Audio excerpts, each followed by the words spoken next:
नमस्कार दोस्तों, स्वागत है आपका हमारे YouTube चैनल मैथ्स एलिवेशन पर। और मैं जय कुमार एक बार फिर आप लोगों की सेवा में हाजिर हूँ। तो कैसे हो आप लोग? उम्मीद करता हूँ शानदार होंगे, ज़बरदस्त होंगे दोस्तों।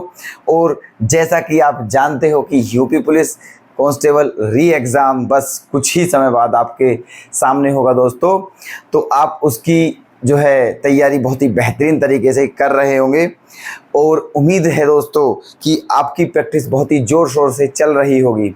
तो दोस्तों आज आपकी उसी तैयारी को और बेहतर बनाने के लिए, ठीक है, आपकी जो मेहनत चल रही है उसमें थोड़ा सा योगदान देने के लिए हम आपके लिए दोस्तों एक नए चैप्टर के साथ प्रेजेंट हो चुके हैं। चैप्टर नंबर 15 चक्रवृद्धि ब्याज, कंपाउंड इंटरेस्ट, जो कि अति इम्पोर्टेंट चैप्टर है एग्ज़ाम के लिए।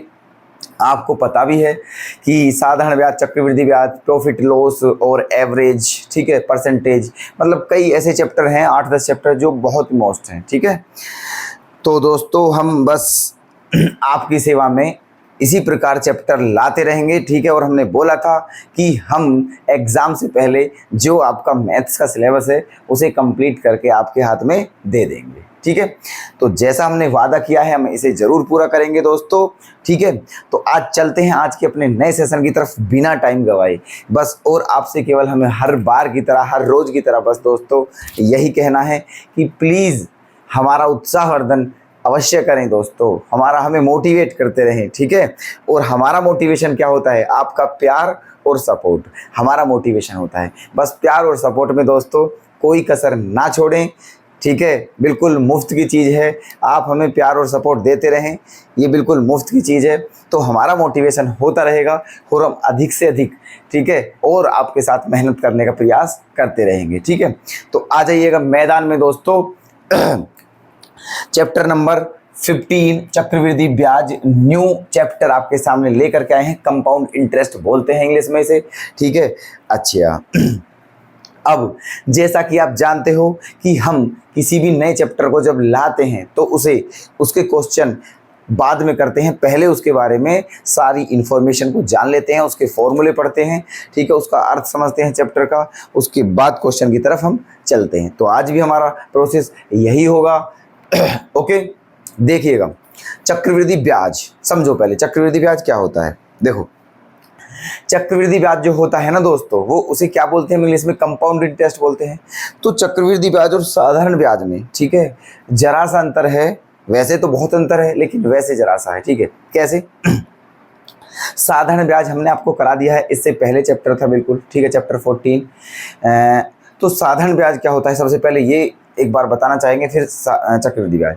साधारण ब्याज जो होता है दोस्तों वो बराबर बराबर होता है, ठीक है, हर वर्ष का इक्वल इक्वल होता है। मान के चलिएगा कुछ रुपए आपने किसी से उधार लिए साधारण ब्याज की दर पर, ठीक है, और एक साल का ब्याज आपका 10 रुपये बैठा है ना, तो दूसरी साल का भी 10 बैठेगा, तीसरी का भी, चौथी का भी, हर साल का, जितनी साल तक आप रखोगे वो पैसे, आपको हर साल केवल 10-10 रुपये का ही ब्याज चलता रहेगा। ये हमारा साधारण ब्याज होता है। लेकिन जो चक्रवृद्धि ब्याज होता है हमारा कंपाउंड इंटरेस्ट, वो ऐसा बिल्कुल भी नहीं है। उसका प्रोसेस क्या है समझ लीजिएगा कि जो मान के चलिएगा कि आपने पहले वर्ष जो ब्याज दिया था वो 10 रुपये दिया, अब दूसरे वर्ष मान के चलिए 100 रुपये लिए आपने, ठीक है। कितने रुपए लिए? 100 रुपये ब्याज पर, साधारण ब्याज पर। और एक वर्ष का 10 रुपये आपने ब्याज दिया, ठीक है। तो 100 का 10 रुपये कितना बैठता है दोस्तों? ठीक है, 10% बैठता है ना। मतलब आपने 100 रुपये लिए, 10% पर लिए वार्षिक, है ना, तो आपको हर साल 10-10 रुपये देने पड़ेंगे साधारण ब्याज पर। लेकिन चक्रवृद्धि ब्याज पर, ठीक है, पहले वर्ष तो आपको 10 रुपये ही देने पड़ेंगे क्योंकि पहले वर्ष का साधारण ब्याज और चक्रवृद्धि ब्याज बराबर होता है। सुन लीजिएगा हमारी बात, पहले वर्ष का साधारण ब्याज और चक्रवृद्धि ब्याज दोस्तों बराबर होता है। लेकिन दूसरे वर्ष से, है ना, चक्रवृद्धि ब्याज और साधारण ब्याज के फासले बढ़ते चले जाते हैं दोस्तों, ठीक है, फिर उनमें अंतर पैदा होता चला जाता है। तो पहले वर्ष का जो चक्रवृद्धि ब्याज होगा वो जो हम निकालेंगे वो दोस्तों 100 रुपये पर ही निकालेंगे, ठीक है। लेकिन जो दूसरे वर्ष का चक्रवृद्धि ब्याज होगा वो 100 रुपये पर बिल्कुल नहीं निकलेगा, ठीक है। वो पता है कितने पर निकलेगा, है ना, वो निकलेगा दोस्तों 100 रुपये जो आपने मूलधन के लिए थे वो, प्लस 10 रुपये का जो ब्याज आया है वो, ठीक है। पहले वर्ष का साधारण ब्याज 100 रुपये का निकलेगा और दूसरे वर्ष का जो ब्याज निकलेगा दोस्तों वो 100 मूलधन प्लस 10 ब्याज 110 पर निकलेगा, ठीक है, 110 पर निकलेगा, है ना। मान के चलिए इस बार क्या 110 रुपये का, पहले वर्ष का ब्याज 100 रुपये पर निकाला, 10 रुपये आ गया। दूसरे वर्ष का साधारण मतलब चक्रवृद्धि ब्याज 110 रुपये पर निकाला, 11 रुपये आ गया, ठीक है। अब तीसरे वर्ष का जो चक्रवृद्धि ब्याज निकालेंगे वो दोस्तों 111 पर 110 पर नहीं निकालेंगे, ठीक है, 110 में 11 और ऐड करेंगे, है ना, 121 पर निकालेंगे, ठीक है। तो ये होता है हमारा कंपाउंड इंटरेस्ट। ब्याज के ऊपर भी ब्याज लगने की जो प्रक्रिया होती है उसे ही हम क्या बोलते हैं, कंपाउंड इंटरेस्ट बोलते हैं दोस्तों, ठीक है। तो उम्मीद करता हूँ कंपाउंड इंटरेस्ट क्या होता है, इसका मीन, इसका अर्थ आप जान चुके होंगे, ठीक है। अब इसके फॉर्मूले और जान लीजिए दोस्तों, फिर चलते हैं क्वेश्चन की तरफ, ठीक है। देखना नंबर 1, चक्रवृद्धि ब्याज में क्या होता है दोस्तों, चक्रवृद्धि ए जो होता है ना हमारा, ठीक है, ए ये होता है हमारा चक्रवृद्धि मिश्र धन, ठीक है। ए जो होता है हमारा वो क्या होता है, चक्रवृद्धि मिश्र धन होता है हमारा, ठीक है। ए चक्रवृद्धि मिश्र धन, ओके। ए और पी क्या होता है, मूलधन। साधारण ब्याज में बता चुके हैं सभी चीजें, ठीक है, लेकिन ये ए जो है बस ये चक्रवृद्धि मिश्र धन है, पी क्या है, मूलधन है, आर क्या है दोस्तों हमारी दर है, T4 क्या है हमारा टाइम है, ठीक है। CI क्या है हमारा कंपाउंड इंटरेस्ट, CI चक्रवृद्धि ब्याज का सिंबल है, ओके। तो देखिएगा पहला जो फॉर्मूला है हमारा सबसे मोस्ट फॉर्मूला है, ठीक है। जो चक्रवृद्धि मिश्र धन का फॉर्मूला होता है वो क्या होता है दोस्तों, A बराबर P इंटू 1 + R/100 की पावर T। इस फॉर्मूले से ये A जो है चक्रवृद्धि मिश्र धन है, तो इस फॉर्मूले से दोस्तों हमारा चक्रवृद्धि मिश्र धन निकलेगा, जो हमारा जिसका सिंबल क्या होगा A, ओके। चक्रवृद्धि मिश्र धन निकलेगा इस फॉर्मूले से। अच्छा अब जब हमने चक्रवृद्धि मिश्र धन निकाल लिया है तो फिर ठीक है कंपाउंड इंटरेस्ट का क्या होगा, है ना। तो कंपाउंड इंटरेस्ट जो होगा दोस्तों वो होगा A - P। अगर मिश्र धन में से मूलधन को घटा दिया जाए तो ही हमारा क्या आएगा, कंपाउंड इंटरेस्ट आएगा A - P। और चूंकि A की वैल्यू क्या है हमारी ये, तो हमने A के प्लेस पर ये रख दिया -P, है ना। दोनों में से हम क्या कॉमन ले सकते हैं, P, तो क्या बन गया ये, ठीक है। तो आप कंपाउंड इंटरेस्ट का फॉर्मूला डायरेक्ट ये भी याद कर सकते हो दोस्तों, ठीक है। अगर कहीं कंपाउंड इंटरेस्ट निकालना हो, है ना, कहीं पर कंपाउंड इंटरेस्ट निकालना हो तो आप इस फॉर्मूले को डायरेक्ट यूज़ कर सकते हैं, ठीक है। ध्यान रखना P बिल्कुल बाहर है और ये सारा जो है ये सारा ब्रैकेट के अंदर है, ठीक है। तो ऐसे निकालेंगे हम कंपाउंड इंटरेस्ट, ठीक है। चलिएगा जो भी इम्पोर्टेंट ट्रिक है, जो भी इम्पोर्टेंट फॉर्मूला है हम वो सब बता करके चलेंगे, और जिसकी आवश्यकता नहीं है वो हम आपको बिल्कुल नहीं बताएंगे, ठीक है। वो तो कंसेप्ट से ही हो जाते हैं, ठीक है। नेक्स्ट फॉर्मूला देखना, यदि 2 लगातार वर्षों में, है ना, यदि 2 लगातार वर्षों के चक्रवृद्धि मिश्र धन ज्ञात हो तो ब्याज की दर का फॉर्मूला ये होगा दोस्तों, ठीक है। अगर 2 लगातार वर्षों के चक्रवृद्धि मिश्र धन ज्ञात हों तो फॉर्मूला क्या होगा हमारा ये। अब इस बात का मतलब क्या है दोस्तों, 2 लगातार वर्षों से मतलब ये है, मान के चलिए जैसे क्वेश्चन में दे दिया कि 2 वर्ष का चक्रवृद्धि मिश्र धन 500 रुपये है और 3 वर्ष का चक्रवृद्धि मिश्र धन 800 रुपये है, तो बताइए ब्याज की दर क्या होगी, ऐसे, ठीक है। या फिर दे देवे 3 या 4, मतलब लगातार वर्ष होने चाहिए दोस्तों, ठीक है। अगर 2 वर्षों का दिया है तो 2 के बाद 3 वर्षों का होना चाहिए, 3 का दिया है तो 4 का होना चाहिए, 4 का दिया है तो 5 का होना चाहिए, अगर 8 का दिया है तो फिर 9 का होना चाहिए, बस ये है ना। ये लगातार होने चाहिए तब ही ये फॉर्मूला यूज़ हो पाएगा, ठीक है।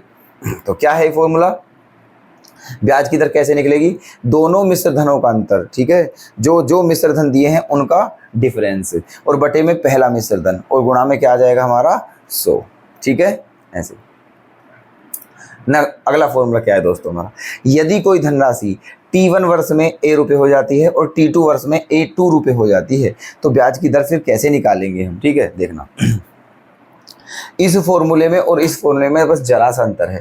इस फॉर्मूले में क्या था कि जो दोनों वर्ष देंगे वो, ठीक है, वो 2 लगातार वर्ष होंगे, 2 लगातार वर्ष होंगे। यहाँ पर 2 लगातार वर्ष नहीं है, यहाँ कुछ भी हो सकता है, ठीक है। ऐसे क्वेश्चन में ऐसे भी हो सकता है कि यदि कोई धनराशि 3 वर्ष में A रुपये हो जाती है, ठीक है, तथा 8 वर्ष में B रुपये हो जाती है तो बताइए ब्याज की दर क्या होगी, ऐसे, ठीक है।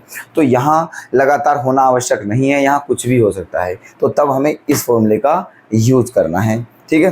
क्या 1 प्लस आर अपॉन 100 की पावर, 1 प्लस आर अपॉन 100 की पावर क्या, समय का अंतर, और बराबर में क्या है, दूसरा चक्रवृद्धि मिश्रधन बटे पहला चक्रवृद्धि मिश्रधन। क्लियर, ये फॉर्मूला लगेगा।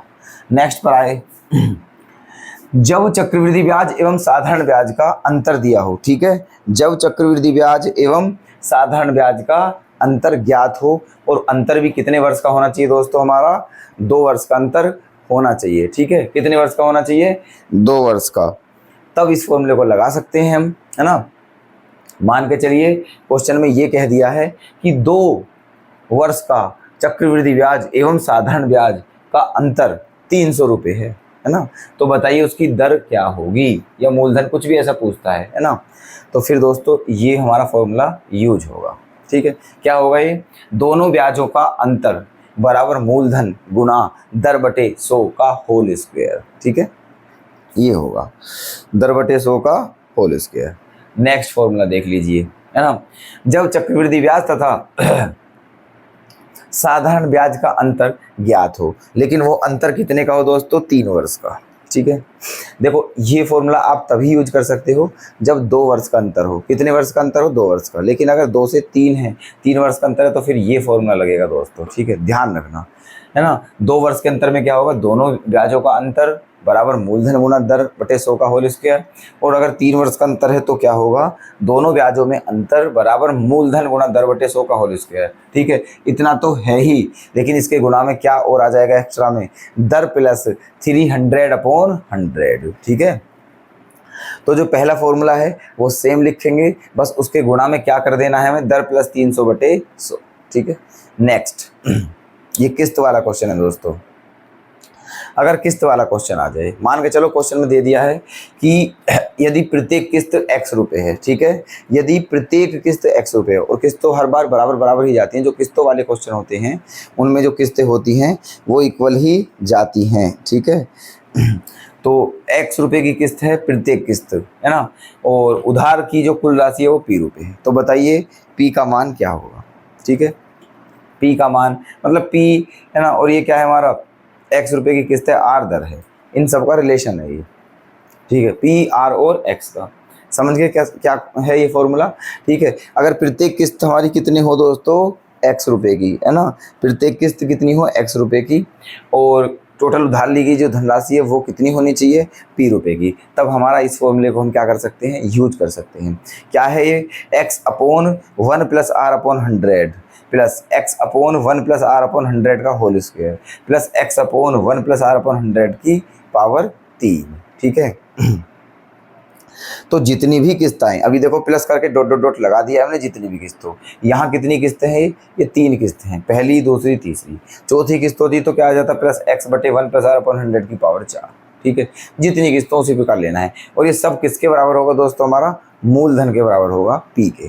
ठीक, चलिए अब बस ये 2 चीज़ और देख लीजिए। ठीक है, क्या, पहला नोट समझना कि अगर क्वेश्चन में ये दे दिया जाए कि जो ब्याज है वो छमाही है, ठीक है, ब्याज क्या है, छमाही, है ना, तो पता है हमें क्या करना है, जो ब्याज की जो छमाही दर होगी वो क्या होगी, जो क्वेश्चन में वार्षिक दर दी हुई है उसका क्या कर देना है, आधा कर देना है। ठीक है, अगर क्वेश्चन में बोल दिया है कि दर छमाही है तो जो दर वार्षिक में दी हुई है उसको आधा कर देंगे, और जो समय दिया हुआ है उसमें कितने की मल्टीप्लाई कर देंगे, 2 की। ठीक है, जितने वर्ष का समय दिया हुआ है उसमें 2 की गुना कर देते हैं, मतलब दर को आधा कर देंगे और समय को 2 गुना कर देते हैं। ये बात आप ध्यान रखना। ठीक है, दूसरी बात, अगर ब्याज क्या हो, तिमाही हो। ठीक है, क्या हो, ब्याज तिमाही, तो क्या सिस्टम होगा, है ना। चलो पहले ये देखना आप, ब्याज छमाही था ना, ऐसा क्यों करा, 2 का भाग क्यों दिया और 2 से गुना क्यों करी, क्योंकि दोस्तों एक वर्ष में 2 ही छमाही होती है, छमाही का मतलब 6 महीने। ठीक है, 6 महीने, है ना, तो इसलिए 2 का भाग दिया और 2 का गुणा। ठीक है, अब यहाँ जाइए, यहाँ तिमाही की बात कर रहा है, तिमाही का मतलब 3 महीना, तो आप ही बताओ एक साल में कितनी तिमाही होती हैं, 4 तिमाही होती हैं। ठीक है, तो कुछ नहीं करना है, बस दर अगर दर पूछे तो दर में 4 का भाग देना है और समय में 4 की गुणा कर देनी है। ठीक है, ऐसे। तो उम्मीद करता हूँ दोस्तों कि इस चैप्टर की जो डिटेल्स हमने आपको अभी बताई है, ठीक है, उसने आप वो डिटेल्स आपने बहुत अच्छे से समझ ली होगी। ठीक है, इसमें डाउट वाली कोई बात है ही नहीं अभी। ओके, और ये नोट अवश्य कर लें दोस्तों, ठीक है। ये फॉर्मूले भी कह सकते हो ना, ट्रिक वगैरह देख लेना, ठीक है, बहुत अच्छे से, है ना, नोट जरूर कर लेना, अदरवाइज दिक्कत हो जाएगी फिर, ठीक है। चलो अब चलते हैं दोस्तों अपने क्वेश्चंस पर। तो देखना दोस्तों, आपके क्वेश्चन सामने लिखा हुआ है, ठीक है। वीडियो पॉज करिएगा और इसे कर कर देखिएगा। फॉर्मूले सारे बता दिए हैं हमने, सारी इन्फॉर्मेशन दे दी है, ठीक है। अब आप इस क्वेश्चन को देखो करके, दूसरा भी है, ठीक है। तो वीडियो को पॉज करके देखो क्वेश्चन, और फिर मैच करना किन किन का आंसर सही आ रहा है, ठीक है। और हम आपका क्वेश्चन ये कर रहे हैं, आप कर कर देखिए, और हम यहाँ कर रहे हैं, आप वहाँ करिए अपनी नोटबुक में, ठीक है। देखो, 30,000 रुपये पर 7%, ठीक है, 30,000 रुपये पर, इसका मतलब मूलधन कितना है, 30,000 रुपये, 7%, ये आर क्या है, 7%, प्रति वर्ष की दर से कुछ अवधि, इसका मतलब हमें क्या बताना है, टी बताना है, ठीक है। क्या बताना है, टी, कुछ अवधि के लिए चक्रवृद्धि ब्याज इतना है, चक्रवृद्धि ब्याज ये हमारा क्या दिया हुआ है, CI, तो हमें वो अवधि बतानी है, ठीक है।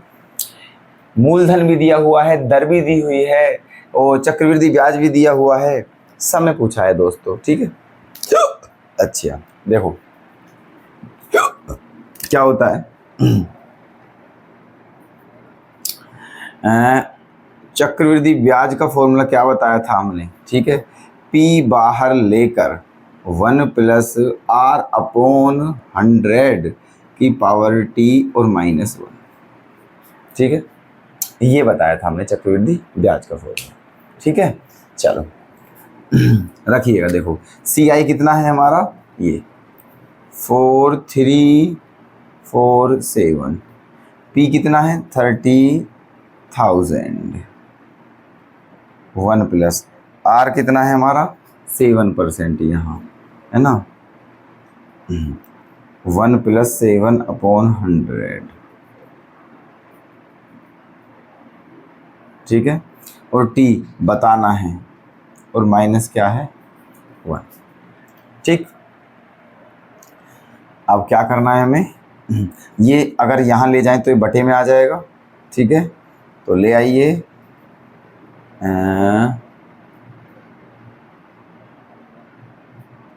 4347 है ना, अपोन में क्या 30,000 बराबर में क्या 100 एकम 100 और 7 107 बटे 100 की पावर क्या T, और माइनस क्या है 1, है ना, ठीक। अब 1 को इधर ले आइए, 1 को इधर ले आइए, तो क्या हो जाएगा, ये प्लस हो जाएगा, ये ले आए इधर से ख़त्म कर दीजिए, ठीक। अब क्या लेना पड़ेगा एलसीएम, 30,000 एकम 30,000, और फिर 30,000 में ये जोड़ेंगे, है ना, तो क्या आ जाएगा 34,347, 34,347, ठीक है, और बटे में क्या है 30,000 बराबर में क्या है 107/100 की पावर T, ठीक है। अब 3 और 4 7 3 10 4 14 और 7 21, ये 3 से कट जाएगा, तो इसलिए 3 से काट लीजिए इसे। 3 से कितनी बार कटता है दोस्तों, ये 10,000, और ये 3 से कितनी बार कटेगा 3 एकम, है ना, 1 3 चौक, 1 4 3 चौक और 3 नाम, इतनी बार कट गया है, ठीक है, इतनी। अच्छा अगर अब आप जानते हो, ठीक है, थोड़ी बहुत टेक्निक पता हो, तो दोस्तों ये जो है हमारा किसका स्क्वायर है 100 का, ठीक है, ये 100 का स्क्वायर है, और ये पता है 107 का स्क्वायर है, 107 का। बताता हूँ क्या तरीका है, कैसे पता चला 107 का स्क्वायर है। 107 का मेरे टेबल थोड़ी ना याद है, लेकिन फिर भी मुझे पता है कि 107 का स्क्वायर है, आपको भी पता चल जाएगा, देखना। 107 का अगर स्क्वायर करना है तो कुछ नहीं करना, ये 107 जो है 100 से कितनी फालतू है संख्या 7, तो 7 का वर्ग कर दीजिए, क्या आ गया 49, और फिर 107 में 7 जोड़ दो 114, ये आ गया, ठीक है। ऐसे निकालते हैं 100 के आसपास की संख्याओं का स्क्वायर, ठीक है, 100 के आसपास की संख्याओं का स्क्वायर। तो इसलिए मैंने क्या मैं समझ गया हूँ कि क्या है ये 107/100 का क्या है ये स्क्वायर, और इक्वल टू में क्या है 107/100 की पावर t, और t क्या आ जाएगा हमारा 2। ठीक है, तो कितना आंसर आ गया है हमारा 2 वर्ष, है ना। तो कुछ दिक्कत कोई बड़ी बात तो है नहीं क्वेश्चन में, बस दोस्तों फॉर्मूले के अकॉर्डिंग ही करना है सीधा सीधा, ठीक है। और इससे ज़्यादा क्या हो सकता है इस फॉर्मूले में क्वेश्चन में, ठीक है। बस कैलकुलेशन तो है दोस्तों। देखो ये चैप्टर जो है चक्रवृद्धि ब्याज, साधारण ब्याज, ठीक है, percentage, profit and loss, average वगैरह, ये सब दो ये कुछ चैप्टर ऐसे हैं दोस्तों जिनमें कैलकुलेशन काफ़ी हो जाती है, ठीक है। क्लियर है ना। तो आंसर आ गया हमारा 2 वर्ष। ऑप्शन बताइए कौन सा सही करें, तो ऑप्शन सी क्या हो जाएगा हमारा करेक्ट। क्लियर। नेक्स्ट क्वेश्चन देखिएगा।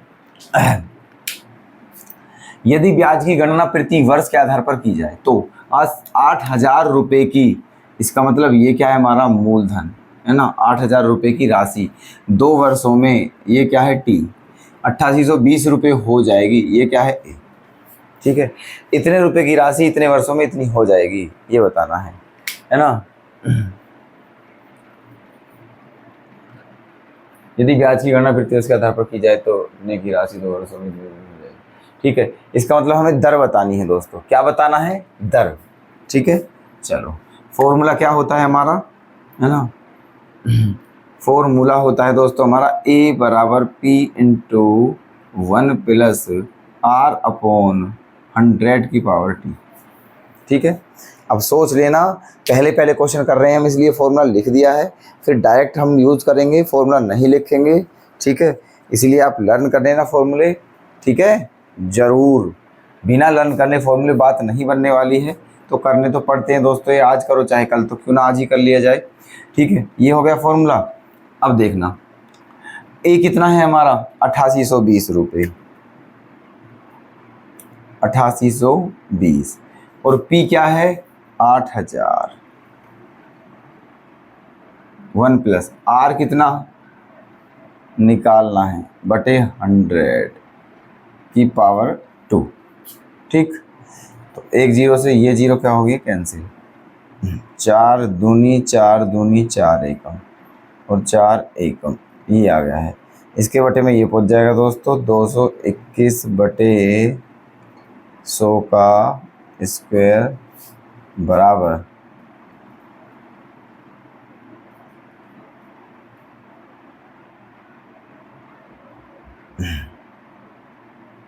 है ना, कितना आ गया है 221 बटे 100, ठीक है। होल स्क्वायर नहीं लगेगा दोस्तों यहाँ, है ना। ध्यान से समझते रहना, बिल्कुल भी इधर उधर मत पहुँचाना अपने दिमाग को, ठीक है। ये कैलकुलेशन कर ली 221 बटे 100 आ गया है, और उधर क्या है हमारा दोस्तों 1 प्लस R/100 की पावर 2, ठीक है। अब इसे क्या लिख सकते हैं हम 11 बटे 10 की पावर 2, और इसे क्या लिख सकते हैं 1 प्लस R/100 की पावर 2, ठीक है। अब क्योंकि बेस क्या है दो सॉरी पावर क्या है सेम, ठीक है, दोनों तरफ की पावर सेम है, इसलिए जो इसके बेस हैं वो क्या हो जाएंगे एक दूसरे के बराबर हो जाएंगे दोस्तों, ठीक है। तो 1 प्लस R/100 बराबर 11 बटे 10, ठीक है। ये फॉर्मूला लगा देते हैं हम, है ना, कि 1 प्लस R/100 की वैल्यू क्या होगी, है ना 11 बटे 10। अब ये 1 इधर जाके किस चीज़ का हो जाएगा माइनस का, तो कर दीजिए माइनस, ठीक। 10 एलसीएम लेंगे 10 एकम 10, तो 11 में 10 गया 1 बटे 10 बचेगा दोस्तों, है ना। कितना बचा 1 बटे 10, और बराबर में क्या चल रहा है R/100,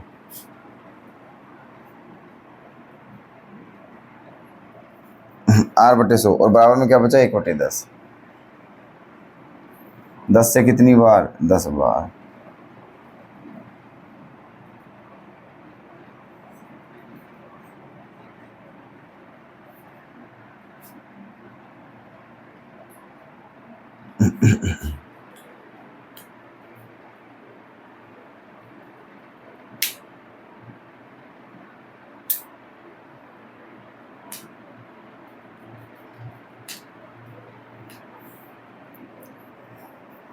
रुक दोस्तों, ठीक है, देखना इसमें थोड़ी सी मिस्टेक हो चुकी है हमारी, है ना, यहाँ से, है ना। देखो वैसे सब ठीक है, कोई दिक्कत नहीं, बस थोड़ी सी मिस्टेक है मामूली सी।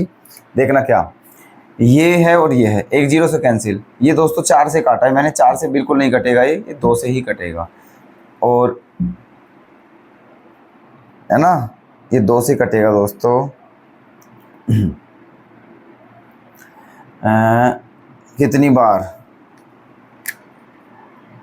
2 चौका 2 चौका और 2 एकम, ठीक है। और ये 2 से कितनी बार कटेगा, 400 बार, ठीक। ये मिस्टेक थी बस, ये 2 से 441 बार कटा और ये 2 से हमारा 400 बार कटा, बाकी सब सेम है। तो यहाँ जो आएगा दोस्तों वो आएगा हमारा 441/400, है ना, 441/400 बराबर में वो चल ही रहा है। 441 किसका होता है दोस्तों, 21 का, ठीक है। 441 किसका स्क्वायर होता है, 21 का, और 400 किसका होता है, 20 का, ठीक। तो ये 21/20 का स्क्वायर है बराबर में वो, ठीक है। पावर कैंसिल होगी तो बचा क्या, r/100 बराबर क्या बचेगा, 21/20, है ना। r/100 की वैल्यू 21/20 -1, तो क्या बच जाएगा, 21/20, ठीक। ये आ गया, इसका मतलब r/100 बराबर 1/20, है ना। और 20 से कितनी बार जाएगा, ये 5 बार। तो रेट कितनी हो गई है हमारी, 5%, ठीक। ऐसे था बस, तो थोड़ी सी मिस्टेक थी, हमने सब कुछ ठीक कर दिया है, ठीक है। तो ये था, देखो फॉर्मूला रखा, जो वैल्यू दे रखी है वो पुट करी और बस कैलकुलेशन करी और आंसर आपके सामने है। यहाँ भी यही काम हुआ था, वहाँ भी वही काम हुआ है, ठीक है। तो उम्मीद है कि आपने इन दोनों क्वेश्चनों को बहुत ही बेहतर समझा होगा, ठीक है, कोई भी डाउट नहीं होगा, ठीक है। नोट भी करते रहें दोस्तों, ओके। चलते हैं नेक्स्ट क्वेश्चन। नेक्स्ट क्वेश्चन करिए दोस्तों, आपके सामने है, ठीक है, कैसे होगा। और पहले जो क्वेश्चन किए थे, क्या कुछ स्टूडेंट ऐसे हैं जिनका आंसर सही था, या सभी का सही था, या फिर सभी का गलत था, ठीक है। ये बात आप, है ना, कंपेयर करते रहें, है ना, अपने आप को चेक करते रहें। चलिए नेक्स्ट क्वेश्चन करते हैं दोस्तों। किसी धनराशि पर 2 क्रमिक वर्षों का, है ना, 2 क्रमिक वर्षों लगातार 2 क्रमिक वर्षों का चक्रवृद्धि ब्याज क्रमशः है 225 रुपये और 238 रुपये 50 पैसे हो, तो ब्याज की वार्षिक दर क्या होगी, है ना। तो यहाँ हमने तो फॉर्मूला, ऐसा फॉर्मूला हमने आपको लिखवाया है ना, कि 2 लगातार वर्षों, लगातार या क्रमिक वर्षों, है ना। तो फिर क्या फॉर्मूला बताया हमने, दर बतानी है ना। दोनों का डिफरेंस, इन दोनों का डिफरेंस कितना है, 13 रुपये 50 पैसे, ठीक है, इन दोनों का, बटे पहला वाला मिश्र धन और गुणा 100, ठीक है। ये आ गया है। अब जब इस पॉइंट को आप खत्म करोगे तो यहाँ क्या आ जाएगा, 10, ठीक है। एक जीरो से एक जीरो कैंसिल हो जाएगी, 5 से कितनी बार, 2 बार, और 5 से कितनी बार, 45 बार, है ना। 45 दिया कितने हो गए, 135, और 3 दूनी क्या आ जाएगा दोस्तों, 6%। तो कितने परसेंट की दर होगी हमारी, 6% की। देखो कितना इजी हो गया है क्वेश्चन, ठीक है। तो ऑप्शन सी हो जाएगा हमारा करेक्ट, ओके। चलो उसे देखते हैं। 12,000 रुपये की धनराशि चक्रवृद्धि ब्याज पर 5 वर्ष में 2 गुनी हो जाती है, तो वह राशि 20 वर्षों में कितनी होगी, ये बताना है, ठीक है। चलो 12,000 रुपये की धनराशि है, चक्रवृद्धि ब्याज पर 5 वर्ष में 2 गुनी हो जाती है। पहली बात तो आप एक फॉर्मूला देखना, कौन सा होता है, A बराबर P into 1 plus R/100 T, ये फॉर्मूला है, सही है। अच्छा ये जो है 12,000 रुपये की कितने हो जाते हैं दोस्तों, 2 गुनी, तो यहाँ इसका मतलब ये 24,000 हो जाते हैं। कितने हज़ार हो जाते हैं, 24,000, और मूलधन कितना था, 12,000 रुपये का, ठीक है। ऐसे ही 1 प्लस R की पता नहीं है, अपॉन 100, और जो टाइम है वो कितना है, 5 वर्ष, ठीक। चलो 12 से कितनी बार कट गया, सीधा 2 बार, कितनी बार, 2 बार। अब यहाँ से हम एक काम करते हैं दोस्तों, इसकी वैल्यू अगर निकालें, केवल इसकी वैल्यू है ना, 1 + r/100 की वैल्यू, तो क्या आ जाएगी, 5 पावर इधर जाकर उल्टी हो जाएगी, 2 की पावर क्या आ जाएगी, 1/5। ठीक है, 1 + r/100 की वैल्यू क्या आ गई, 2 की पावर 1/5। निकालना क्या है हमें, 20 वर्षों में कितनी हो जाएगी, राशि बतानी है 20 वर्षों में कितनी हो जाएगी। तो मूलधन, तो यही फॉर्मूला लगेगा दोस्तों, मूलधन तो कितना है हमारा, 12,000 रुपये है, 12,000 है ना, 1 + r/100 की पावर 20। ठीक है, 20 वर्षों में पूछा है कितनी हो जाएगी। ठीक, चलो ये कितना है हमारा, 12,000 गुना, है ना, इसकी वैल्यू कितनी निकाली है दोस्तों हमने, 2 की पावर 1/5 तो रखिए यहाँ, 2 की पावर 1/5, और उसकी पावर भी कितनी है, 20। ठीक है, कितनी है उसकी पावर, 20। तो 5 से कितनी बार जाएगा, 4 बार, तो क्या बचा, 12,000 गुना 2 की पावर 4 का मतलब 16। ठीक है, अब 16 में इसकी मल्टीप्लाई करेंगे, 16 दूनी 32, 3 16 कम 16 3 19। ठीक है, ये आ गया 1,92,000। ठीक है, तो 20 वर्ष के बाद इतनी राशि हो जाएगी 1,92,000। ऑप्शन डी ही हमारा क्या है, करेक्ट आंसर। ओके, तो उम्मीद करता हूं दोस्तों आज के हमने जो भी कुछ समझाया है, फॉर्मूले वगैरह सारी डिटेल्स चैप्टर के बारे में और जो भी क्वेश्चन कराए हैं, ठीक है, ये सभी, इन सभी को आपने बहुत ही बेहतर तरीके से समझा है, बड़े शांत रहकर समझा है। ठीक है, और सभी को नोट भी किया है। ठीक है, और आप इनकी प्रैक्टिस भी करोगे और इनके तरह इन्हीं के जैसे जो क्वेश्चन हैं उन्हें भी कर देखोगे। इतनी सारी उम्मीद है हमें आपसे। ठीक है, और प्लीज़ ऐसा करना दोस्तों। ठीक है, तो ओके दोस्तों, आज की हम अपनी इस क्लास को बस यहीं विराम देते हैं और अब आपसे नेक्स्ट वीडियो में मुलाकात करते हैं। तब तक के लिए धन्यवाद। जय हिंद, जय भारत,